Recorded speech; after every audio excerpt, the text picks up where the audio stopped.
मुंबई महानगरपालिकेच्या राजकारणात आज एक मोठी आणि अनपेक्षित घडामोड पाहायला मिळाली। 6 प्रभाग समित्यांच्या अध्यक्षपदासाठी झालेल्या निवडणुकीत सर्वच्या सर्व उमेदवार बिनविरोध निवडून आले।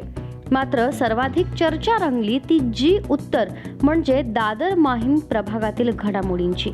या प्रभागात मनसे आणि शिवसेना उद्धव बाळासाहेब ठाकरे यांच्यात थेट लढत होणार असं चित्र निर्माण झालं होतं। मनसेकडून यशवंत किल्लेदार तर ठाकरे गटातून जोसेफ कोळी यांना मैदानात उतरवण्यात आलं होतं। दादर माहीम हा दोन्ही पक्षांचा बालेकिल्ला असल्यानं ही निवडणूक अटीतटीची होणार असा अंदाज राजकीय वर्तुळात व्यक्त केला जात होता। मात्र अर्ज मागे घेण्याच्या शेवटच्या 15 मिनिटात नाट्यमय घडामोड घडली। मातोश्रीवरून आलेल्या आदेशानंतर ठाकरे गटाचे उमेदवार जोसेफ कोळी यांनी अचानक आपला उमेदवारी अर्ज मागे घेतला। त्यामुळे मनसेचे यशवंत किल्लेदार यांचा मार्ग मोकळा झाला आणि त्यांची बिनविरोध निवड झाली।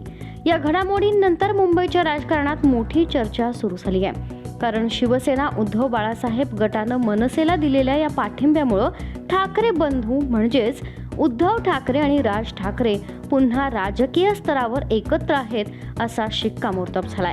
आज झालेल्या निवडणुकीत भाजपला 3, शिवसेना उद्धव बाळासाहेब ठाकरे गटाला 2 तर मनसेला 1 अध्यक्षपद मिळालं आहे।